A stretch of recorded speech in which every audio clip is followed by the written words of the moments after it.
to begin the postseason. An overtime thriller in Charlotte, and this one coming down to the wire. The drive, and hit score! Now the Suns down by 2, praying for the lead. No! Rebound Goodwin, knocked away by Grant. The Blazers are going to the playoffs.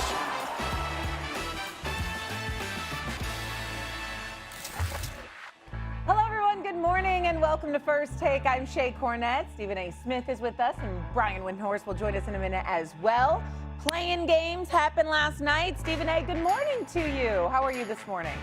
Good morning, good morning, good morning. How you doing? How you doing? Just before anybody bothers me, I don't have my tie on today because we all know I'm usually on my game. But the problem was I was rushing, traveling, and I forgot some pieces of my wardrobe, my tie being one of them. I'm sorry. I apologize. But, Shay, you always holding it down. So we good.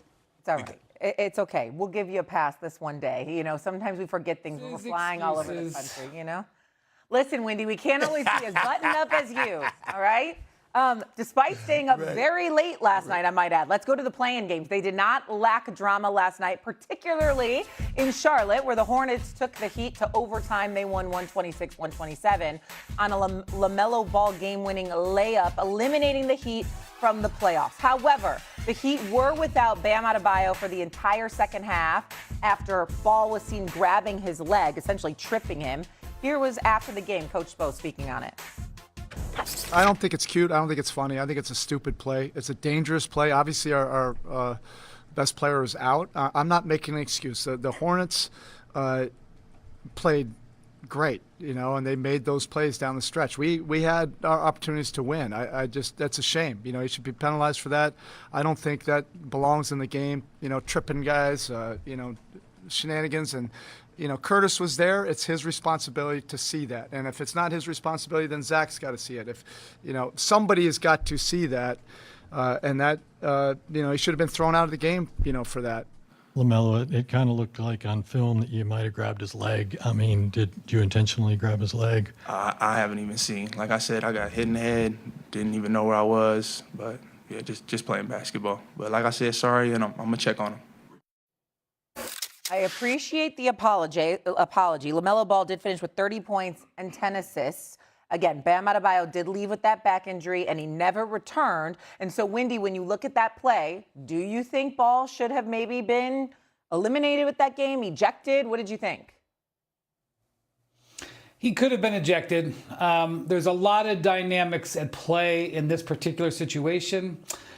It's a fast break that starts the opposite way. Bam Adebayo saves the ball from going out of bounds, and the ball goes the other direction. Sometimes officials are loath to call fouls there because the team gets upset that you stopped a fast break.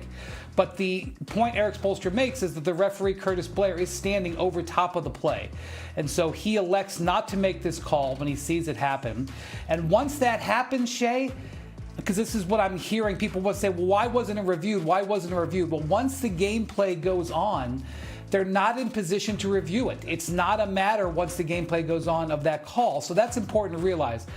Let me say two things about this. Number one, the Heat fans immediately went into their archives and found a situation of this last season, at the beginning of last season, where LaMelo Ball did a very similar play to Bam Adebayo, where he felt like he had gotten fouled and basically tripped him as Bam was coming up the floor.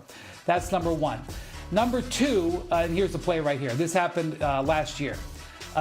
So anyway, number two, the only play that I can think of, and I'm not trying to say I'm the arbiter of all memory here, this play right there, the only play that I can think of that is similar to this comes from the playoffs 2 years ago.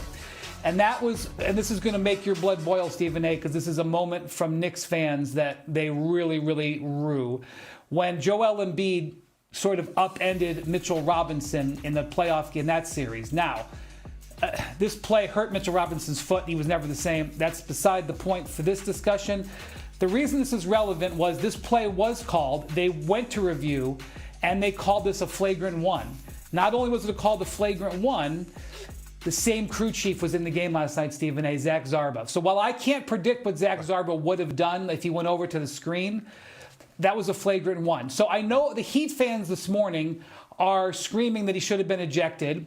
And because Bam Adebayo was injured on the play that badly, they could have ejected him. Calling this a flagrant 2 would not have been egregious.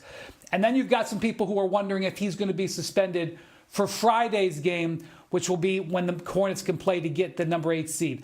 I do not think he will be suspended. However, I do expect the league to retroactively assess a flagrant, which I understand will not make the Heat fans any happier. Same here. I get where you're coming from. Let's analyze it from this perspective. When you compare that to what Joel Embiid did to Mitchell Robinson a couple of years back, the yanking of the leg was far more conspicuous, in my opinion, and flagrant than what we saw last night. LaMelo Ball is driving to the basket. He does get hit in the head. He falls to the ground. If Bam Adebayo is on one leg off balance and falling back, when LaMelo Ball definitely swiped his left leg. So there's no question that he did it, and there's no question that he easily could have been called for a flagrant or whatever.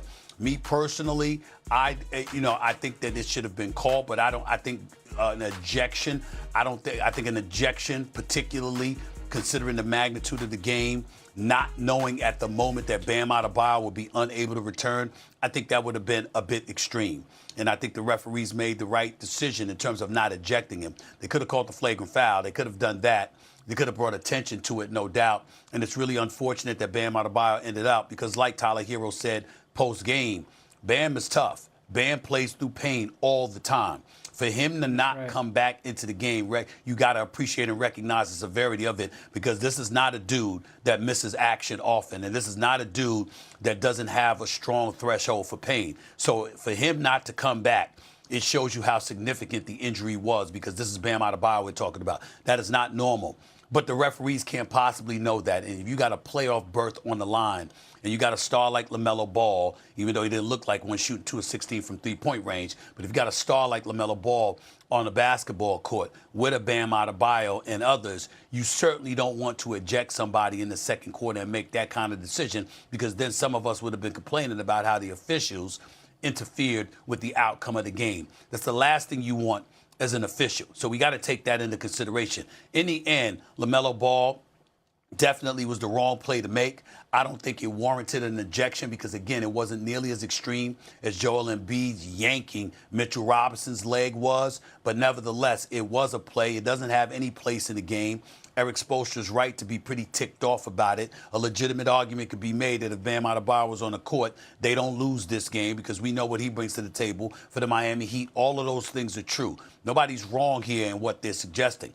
I'm simply making the point that if you are an official with a game of that magnitude, this second quarter, this is LaMelo Ball we're talking about, to have ejected him from the game over that, I think that would have caused a big time stir. And I think that they made the right decision by not ejecting him.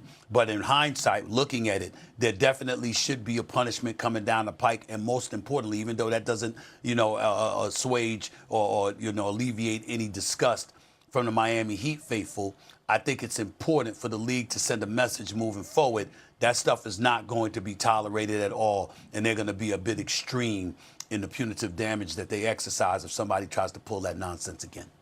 Yeah, he did apologize. I think he knew afterwards the magnitude of it, obviously, because Bam never returned, and then he realized the uproar of the situation. So he did apologize and say he was going to check on Bam. I don't know what happened beyond that. Go ahead. I will say this. I get it, and I'm not questioning the sincerity of LaMelo Ball, but if I'm the Miami Heat, you know what? That better be a phone call, because if he had come into the locker room after the game, I'm pretty pissed at him. I'm just telling you. Because we're going home. We're going home. Our season is over. You took out one of our best players, clearly our best defensive player. You took him out. I don't give a damn about your apology in that moment. We going home.